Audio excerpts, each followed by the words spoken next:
व्यक्ति किसी और वस्तु या भाव से परिचित हो ना हो, भय और भविष्य दोनों ही व्यक्ति के मन में सदैव रहते हैं, जिनका अस्तित्व व्यक्ति के अस्तित्व पे भारी रहता है। विचित्र है ना? वह वो है जिसे आप नहीं जानते, जो अनजान है, और इसी कारण आपको भय लगता है कि ना जाने क्या होगा। भविष्य वो है जो अब तक घटा ही नहीं, तो जो घटा ही नहीं उसके विषय में चिंता क्यों? आपके हाथ में है वर्तमान। वर्तमान के कर्म सत्य मन से कीजिए और सोचिए ये कि अपने कर्मों को और कितनी श्रेष्ठता से किया जा सकता है। इसलिए आप विश्वास कीजिए, यदि वर्तमान के कर्मों को आप सत्य मन से करोगे तो भय स्वयं ही निकल जाएगा और भविष्य का फल अवश्य ही मीठा होगा। इसलिए भय और भविष्य से डरना छोड़ दीजिए, इस वर्तमान को जी। जीवन में हम कई लोगों से मिलते हैं। आप भी ऐसे कई लोगों से मिले होंगे जिन्होंने स्वयं को असफल मान लिया, निराश हो चुके, जिन्होंने ये स्वीकार कर लिया है कि इस जीवन में उनसे कोई कार्य हो ही नहीं पाएगा, वो कुछ कर ही नहीं सकते, किसी कार्य के वो योग्य ही नहीं। किंतु ऐसा नहीं, इस संसार में ऐसा कुछ भी नहीं है जो योग्य नहीं है। कोई ऐसा अक्षर नहीं है जो किसी मंत्र का भाग ना, कोई ऐसी जड़ी बूटी नहीं है जो औषधि ना, कोई ऐसा विष नहीं है जो समय आने पर अमृत ना बन जाए। और इसी प्रकार कोई व्यक्ति अयोग्य नहीं होता, उसे अयोग्य बनाती है उसकी सोच। इसलिए स्वयं को जानो, जान जाओगे कि आप क्या। अपने अंतर मन को जगाएं। आप देखेंगे कि जिस संसार की नींव ही बनी है आशा से, उस संसार में निराशा, हताशा और हार जैसा कोई भाव अस्तित्व ही नहीं रखता। इतना सुंदर पुस्तक है, सुंदर आवरण है, सजाए हुए पृष्ठ है, किंतु क्या ये सत्य में अद्भुत पुस्तक कहलाने की पात्र है? क्या इसमें जो लिखा है वो सत्य है, प्रेरणादायी है, हमारे लिए मूल्यवान है? कैसे निश्चय लिया जाए इस बात का? अब आप सोचेंगे कि सीधी सी बात है, आवरण को देख के पुस्तक की गुणवत्ता कैसे जानी जा सकती? इसके लिए तो आपको उसे पढ़ना होगा, उसे समझना होगा, समय देना होगा, है ना? बिल्कुल उचित सोच रहे हैं आप। बस आश्चर्य की बात यह है कि पुस्तक के विषय में आप ये सारी बातें जानते हैं, किंतु किसी व्यक्ति के विषय में आप ये सारी बातें मन में नहीं लाते। व्यक्ति का मूल्यांकन भी उसके वस्त्रों से, उसके शारीरिक रूप से या उसकी सुंदरता से नहीं किया जा सकता। उसके लिए आपको उस व्यक्ति को पढ़ना होगा, उसे समझना होगा, उसे समय देना होगा। पर हम क्या करते हैं?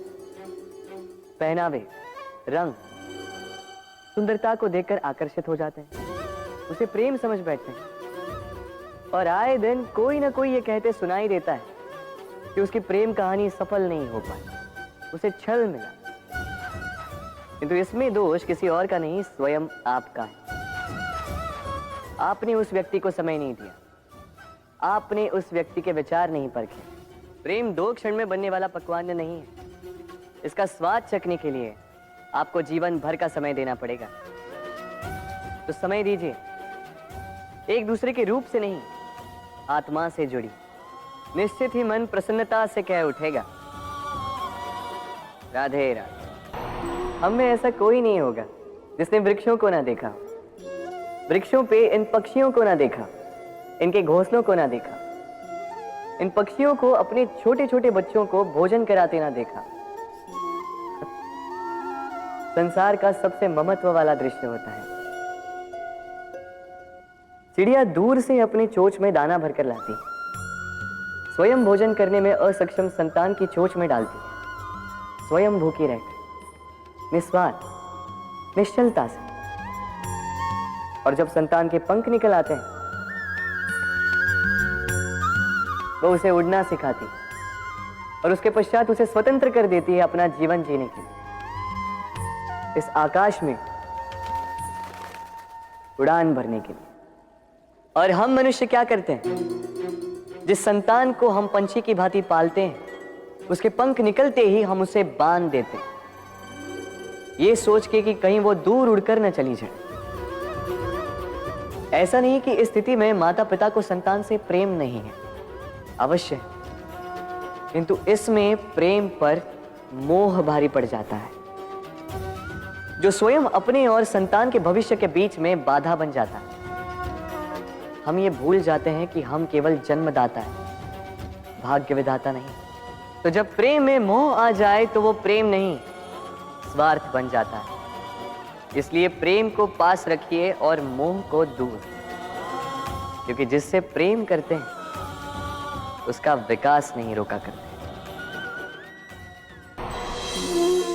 प्रेम संसार का सबसे पवित्र बंधन है, पर सच पूछो तो ये बंधन से मुक्ति है, स्वतंत्रता है। नहीं समझे? समझाता हूं। यदि कोई आपका प्रेम ठुकरा दे, यदि कोई आपका प्रेम समझ ही ना पाए, तो क्या होगा? कुछ उदास हो जाएंगे, कुछ छल करके प्रेम पाना चाहेंगे, तो कुछ बलपूर्वक प्रेम पर अधिकार करना चाहेंगे। किंतु यह आवश्यक नहीं कि जिससे आप प्रेम करते हो उसे भी आपसे प्रेम, क्योंकि प्रेम कोई वस्तु नहीं है, न राज्य है न धन जिसे आप बल से अपने वश में कर सको। प्रेम वो शक्ति है जो आपके लिए हर बंधन तोड़ सकती है, किंतु स्वयं किसी बंधन में नहीं फंसती। तो जिससे भी आप प्रेम करते हो उसे स्वतंत्र छोड़ दीजिए, क्योंकि स्वतंत्रता ही वो भाव है जो जीव को सबसे अधिक प्रिय है। प्रेम सच्चा होगा तो उसे अवश्य समझ में आए। तब तक के लिए निस्वार्थ भाव से प्रेम कीजिए, स्वार्थ हट जाएगा तो प्रेम आ ही जाएगा और मन प्रसन्न होकर बोलेगा, राधे राधे। जब भी प्रेम की बात आती है, हम सबसे पहले मन में एक नायक और एक नायिका का चित्रण कर लेते हैं। क्यों? आपके साथ भी यही होता है ना? पर क्या प्रेम केवल नायक नायिका के आकर्षण का बंधन है? नहीं, प्रेम तो परिवार से हो सकता है, माता पिता भाई बहन से हो सकता है, सखा मित्रों से हो सकता है, देश और जन्मभूमि के लिए हो सकता है, मानवता के लिए हो सकता है, किसी कला के लिए हो सकता है, इस प्रकृति के लिए हो सकता है। पर प्रेम कभी उस पन्ने पर लिखा ही नहीं जा सकता जिस पर पहले ही बहुत कुछ लिखा। जैसे एक भरी मटकी में और पानी आ ही नहीं सकता।